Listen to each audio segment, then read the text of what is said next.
Magandang araw sa inyo mga bata at sa mga magulang na gumagabay sa pag-aaral ng kanilang mga anak. At gayon din sa patuloy na sumusuporta sa aking channel. Magandang araw sa inyong lahat. Ngayong linggo, sa Homeroom Guidance ay magbabahagi na naman ako sa inyo ng mga kalaman tungkol sa value oneself. Palagahan ang sarili. Ang pinakang layunin, the objective of the topic that I discussed with you to share with you about examining one's thoughts, feelings, beliefs, and the difference between appropriate and inappropriate behavior. Ating aalamin ngayon tungkol sa damdamin, paniniwala, at ang pagkakaiba ng tama at maling pag-uugali. Pero bago natin ipagpatuloy ay tayo'y magbabalik-aral tungkol sa kung ano ang natutunan ninyo noong nakaraang linggo. Sa unang linggo ng ating pag-aaral, yung the real me, sa mga physical changes na nararanasan ng isang batang nasa ika-4 na baitang.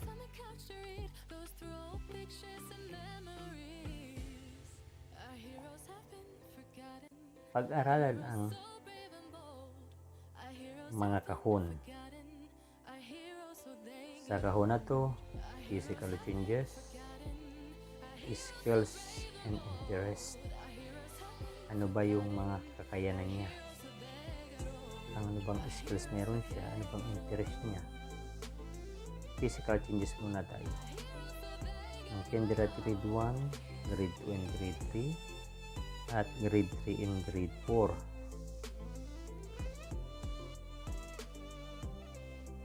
Nung Kinder and grade 1, ang nagkaroon kayo ng mga concern about height and weight. Pagsapit ng grade 3, anong physical changes meron kayo? Grade 2 and grade 3, ganun pa din. About changes in height, changes in weight. Pagsapit ng grade 4, ganun pa din. Changes in height and changes in weight.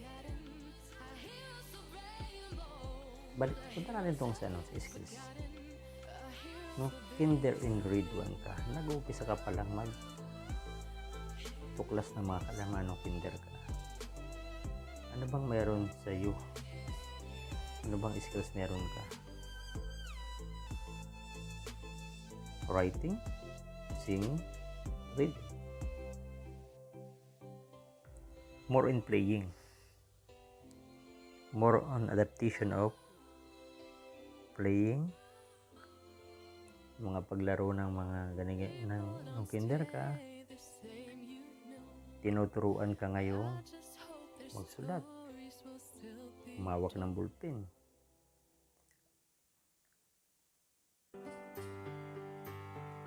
Tapos, magaling ka ngayong mag-writing, magsulat, maganda yung sulat mo, magaling kang tumula, magaling kang kumanta, marunong ka na rin magbasa. Skills in reading, skills in writing and singing, skills in writing. Ang grade 2 and grade 3 ka, ganun pa din. Skills mo yun eh. Maraming skills. Pero itong skills na to, ito lang yung pinili ko. Kayo naman may kanya-kanya kayong skills. Skills in leadership. Marami mga skills. Skills in problem solving, marunong ka na mag-problem solving, no? Sagot sa math. Napakadali para sa iyo yung pag-solve ng mathematics. Grade 4, anong skills meron? Writing and singing. Example lang. Marami mga skills ang meron. Kung magaling kang kumanta, magaling kang sumayaw, dancing, kasama yan. Kung magaling kang leader sa inyong grupo, sa klase, kasama yan. Skills in leadership. Sa interest,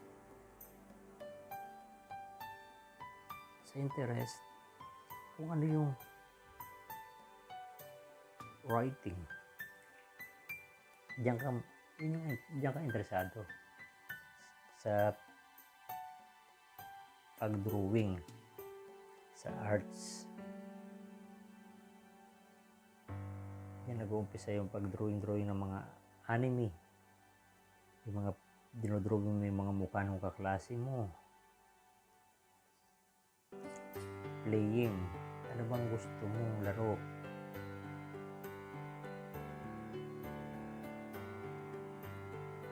Ano bang mayroon kang laro ka ng basketball, etc. May mga paborito mong laro, interest mo. Mobile games,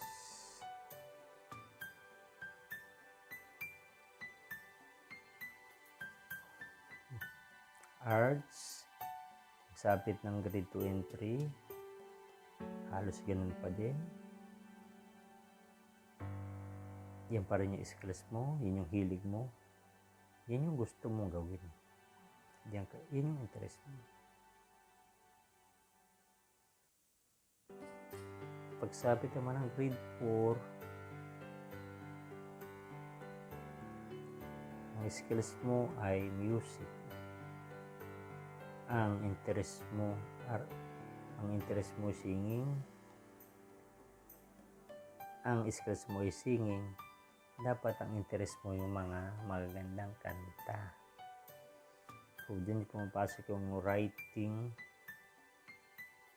poem, writing lyrics of the song. Pwede natin isama dito yung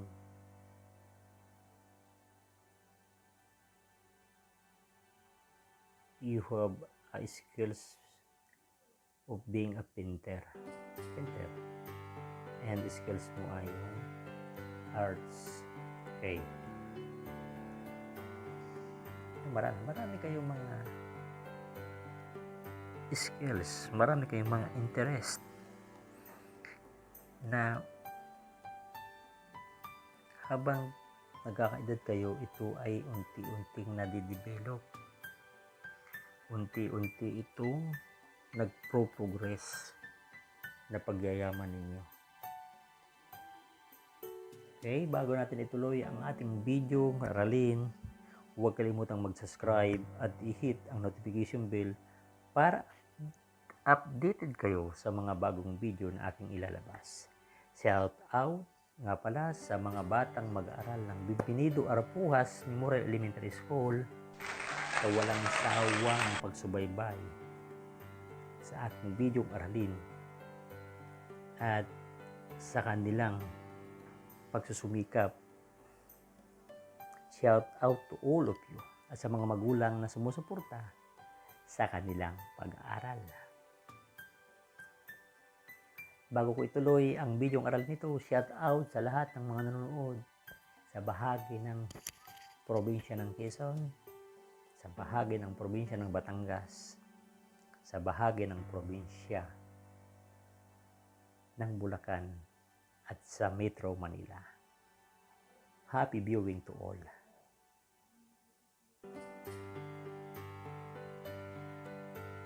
Pagpapahalaga. Pagpapahalaga sa sarili. Value oneself.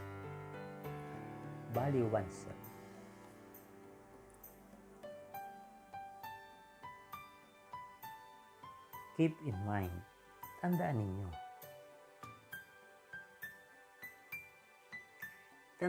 yung term na developmental change.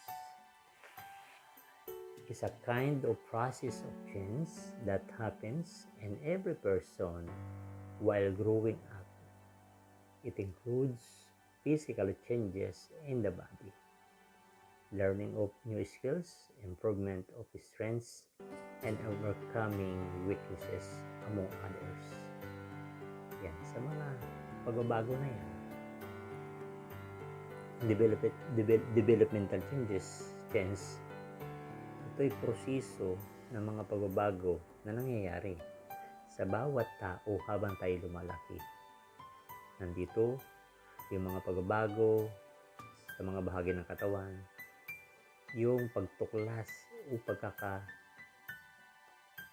pagkakaroon natin ng mga bagong skills, yung mga hilig natin, at yung pagkakaroon natin ng lakas. Yung pagkaroon natin ng lakas para mapaglabanan ang mga kahinaan. In overcoming, matalo natin yung iba, especially sa sports to.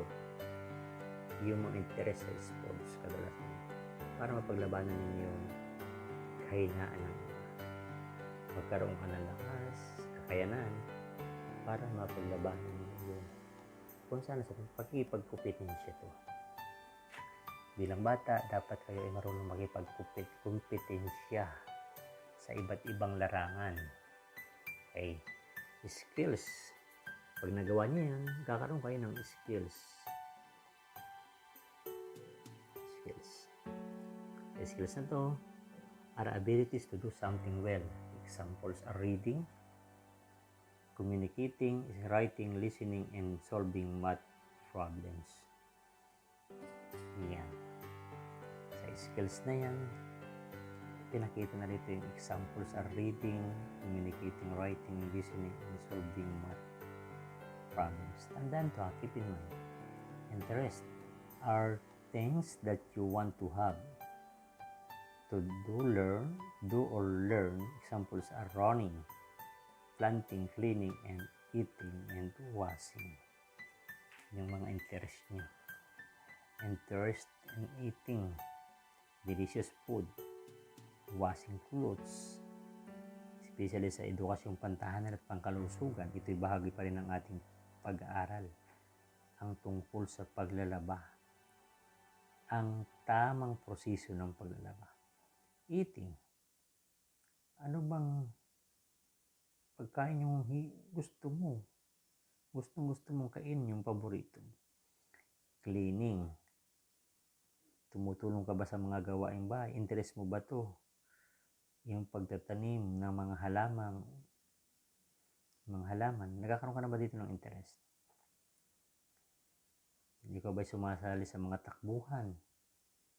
Yun yung mga interest mo. Strengths, ano ba yung lakas na meron sa iyo? Are the good qualities that you have which you can use in certain situations. Example are honesty, punctuality, cleanliness, obedience, respectful, and good singing voice. Yun yung kalakasan mo eh. Kapag ikaw ay merong kalakasan na taglay-taglay, kaya mo labanan yung mga tukso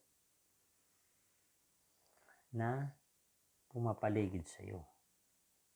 Yan yung pumapasok yung pagiging tapat mo sa sarili mo. Halimbawa, may nakita mo na nakapulot ka ng pera. Pag may lakas ka ng loob, hindi ka magkaka-interest dun sa napulot mo. Bagkus, ipapaalam ito sa mga nakatatanda o di kayo kung nasa paaralan naman, ipagbigay alam ka agad sa guro. Hindi yung ibubulsa na. at pag-iinteresa na, hindi na. Dapat meron kayong lakas ng loob na paglabanan yung mali. Dapat maging tapat tayo. Punctuality. Yan. Punctuality, maaga kang gumising para pag-aralan yung mga bagay-bagay. Cleanliness.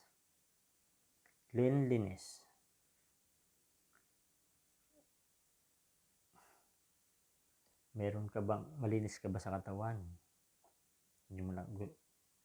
Ayaw mo ba nung marumi? Yan. Malinis ka sa katawan, sa loob ng bahay. Nagwawalis ka, etc. Obedience. Masunurin. Doon ka malakas yung pagiging masunurin mo. Pagiging magalang mo. And good singing voice. At maganda ang boses mo. Diyan ka mahusay. Diyan ka malakas sa ganyang mga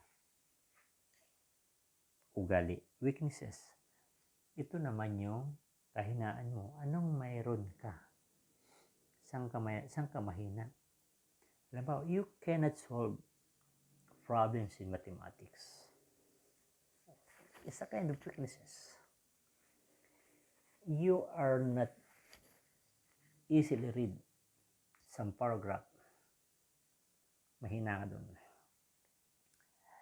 Hindi ka agad natuto magbasa because you have a weakness.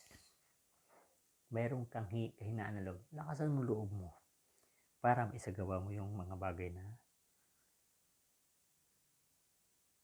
para magkaroon ka ng lakas ng loob sa bagay na gusto mong matutunan. Ang weaknesses naman are qualities that you need to overcome. Dapat mo itong mabago yung mga weaknesses na meron sa iyo. Examples are being talkative in class. Hindi dapat yun, mali yun.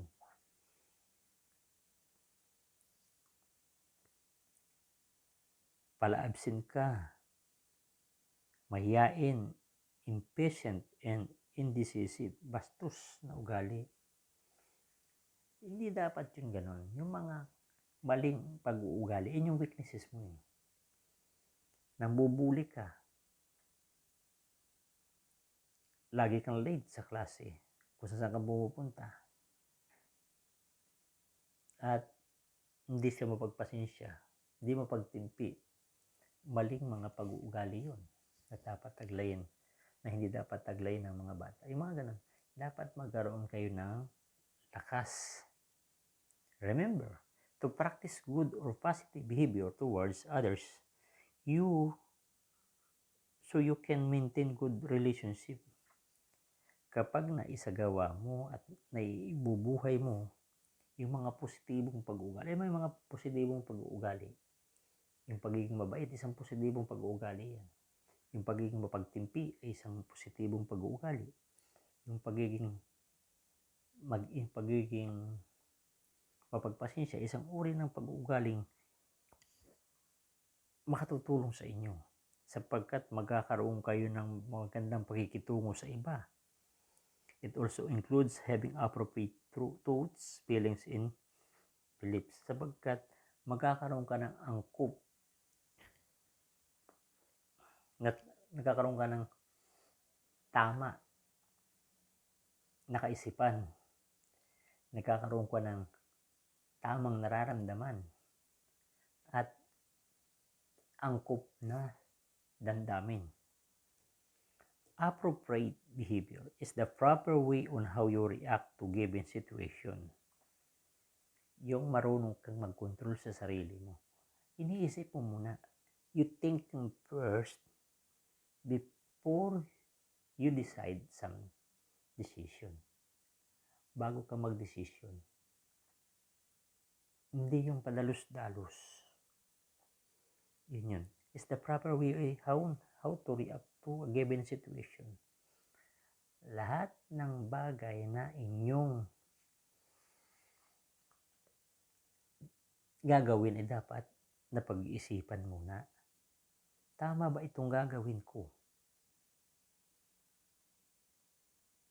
Nakita ko bubulihin ko kaya to? Hindi.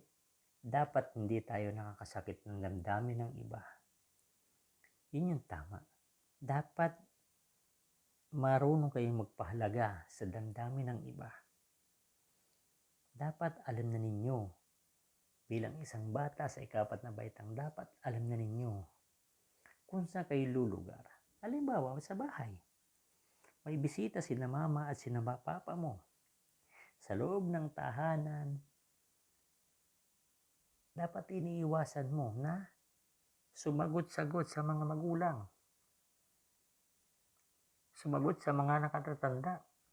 Yun yung mga angkop na pag-uugali na dapat igawin ng isang batang katulad ninyo. Inappropriate behavior is the improper way on how you deal with a given situation. May nakita ka na isang matanda,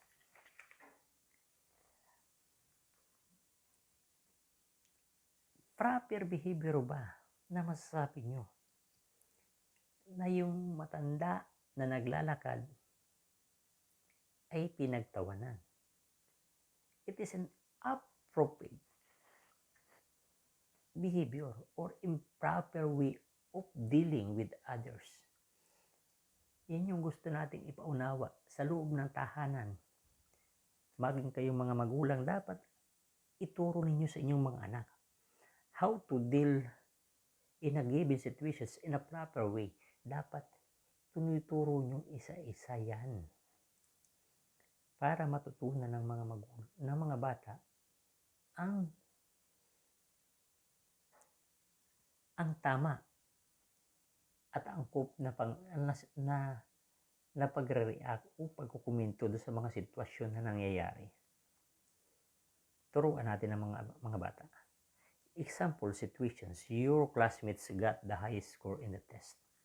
O sa ganitong sitwasyon, halimbawa, yung kaklase mo nakakuha ng mataas na marka. Alam ba, area, thought, feelings, belief, and behavior. Appropriate. Ito yung tama. She studied very hard. Inappropriate. Mataas nga yung grades niya sa exam. Pero nangopya naman siya doon sa kaklase niya. Inappropriate. Katulad na lang sa module. One of your classmates she studied well. Pero ang hindi tama ay yung nanay at tatay ang nagsasagot. Area, feelings. Appropriate. I am happy for him. Diba? I am happy for him. Damdamin mo, nararamdaman mo yan eh. Nagtagumpay siya. Mataas yung nakuha niyang marka, damdamin mo, masaya ka para sa kanya. Alin yung hindi angkop na ugali, yung ikaw ay naiinggit sa kanya. Paniniwala, belief. She is a smart student. Dahil naniniwala ka na siya ay matalino. Kaya ka masaya sa kanya dahil siya nag-aaral ng mabuti.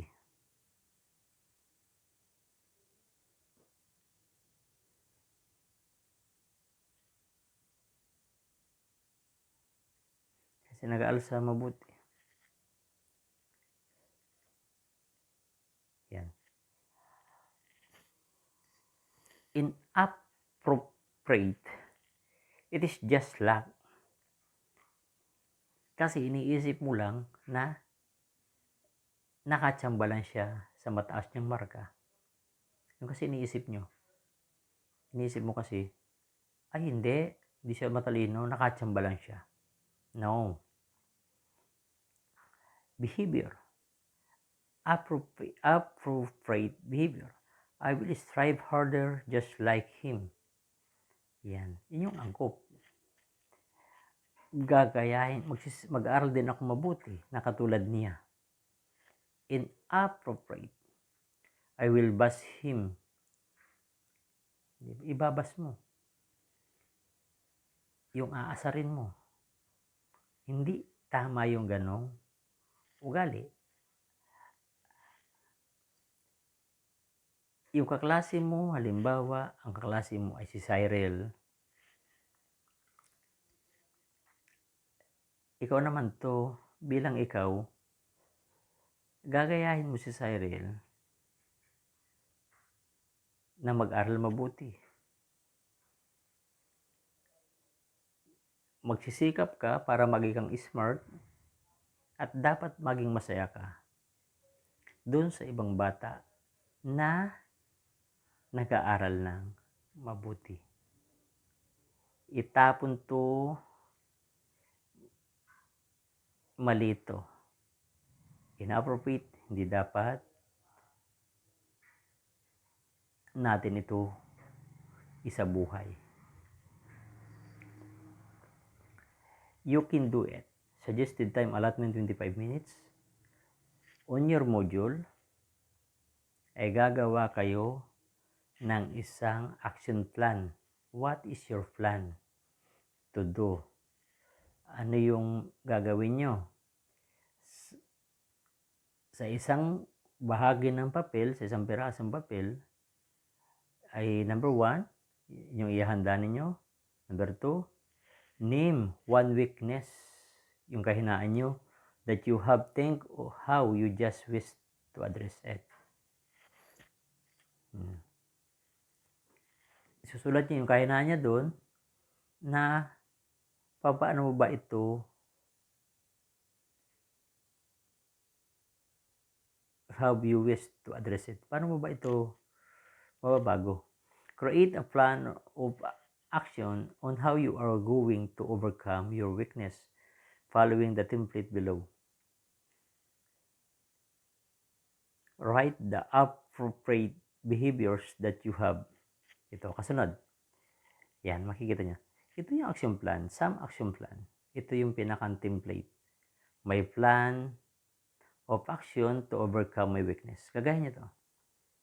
Pero hindi naman yung lahat gagawin. Hindi nyo naman ito lahat gagayahin. Parang sample lang to. Sample. Ito yung sample. Sample to. My weaknesses. Ano ba yung weaknesses nyo? Most of the time, I am late. I cannot finish my task on time. My target, to finish my task on time. Plan of action, number 1. Write down the task and its deadline. Plan out my daily activities. Number 2, I will hang reminders in my room so that I will reminded of my task and ask my parents to help me with these reminders. Number 3, I will try to finish everything before the deadline. Okay, sa inyong activity ay susundin nyo itong template na to, itong sample na to, na makikita nyo doon sa ibinigay sa inyong kopya sa homeroom guidance. Bali, ito yung bahagi ng week 2 ng inyong pag-aaral. Kasunod activity, may kasunod pa. Una activity, ito yung action plan. Kasunod, this is me. Try to draw. Ito yung next activity. Doon naman sa kasunod na activity, pwede sa long bond paper, sa bond paper to. Try to draw yourself on a piece of paper. Below your drawing, write down specific changes in your body, skills and interests that you are happy to have. Color your drawing and share your work to your parents or guardians. Tell them what is about. Gagawa kayo ng drawing. at ng inyong sarili. Draw below your drawing, write down your specific changes in your body. Sa ibaba ng inyong larawan, i-drawing mo yung sarili mo. Labo, it's me. It's me. I-drawing mo. At sa ibaba ng larawan, ay isusulat nyo yung inyong mga pagbabago sa sarili nyo, yung skills nyo, yung interest nyo, that you are happy to have. Na masaya ka doon sa skills mo, doon sa interest mo. Masaya ka doon sa mga physical changes, sa mga pagbabago sa sarili mo na inyong na-i-experience. Color your drawing and share your work to your parents or guardians. Tell them what it is about. Pagkatapos nyo i-drawing at isulat nyo yung mga skills nyo, yung mga pagbabago, yung mga skills nyo, interest nyo, at doon ka masaya, isusulat mo. Sulat lahat yun sa ibaba ng inyong drawing at ipapakita sa mga magulang or di kayo send nyo sa messenger. Okay?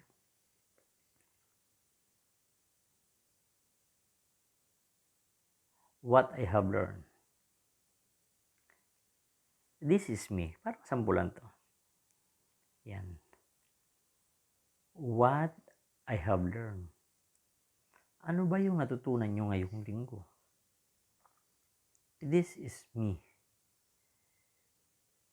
Yan. Nakita niyo yan, di ba?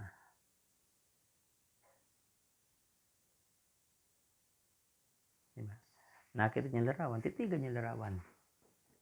Pwede niyo gawin sample to. Pero ang focus ng inyong drawing ay kung anong mayroon. Kung kaya niyo i-drawing yung mukha niyo, i-drawing niyo. Sabi nga ng iba, stick. Susunod, i-draw niyo parang stick. Sa iba ng drawing, or can you draw like this? Kikita niyan, di ba? Voice change, bagay ng katawan. Body shape changes. Widen the part of hips. Color of hair. Mga skills mo, mga interest mo, I love reading, dancing and singing. Dancing ang singing. Meron ako niyan. Okay. Ito yung example na gagawin nyo. Pero mas maganda, yung itong ano na to, yung mga nakasulat na to, doon sa baba ng drawing. Okay? Sana nakatulong ito yung video aralin sa inyo. Okay, share your thoughts and feelings. Suggested time allotment, 20 minutes. Try to recall the activities that you have in this module and answer the following questions. Write your answer on a piece of paper. What is your most favorite activity in this module? Why? Ano daw yung mga paborito mong activity dito sa module na to? Ano favorite mo? Bakit? What are the things that you learn that you are proud of? How can you use your strengths to improve your skills? In this activity, siguro pili na lang kayo ng sasagutin nyo to. What is your most favorite activity in this module? Why? May nag-request na, sir, baka pwedeng sa dami ng ginagawa ng mga bata, baka pwedeng isa lang sa question na sagutin. No problem. Pwede nyo sagutin yung number 3. Pili lang kayo ng dalawa. 2 of the questions that you must the answer. Okay?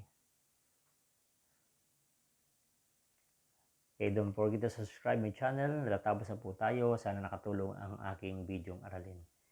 Bye-bye!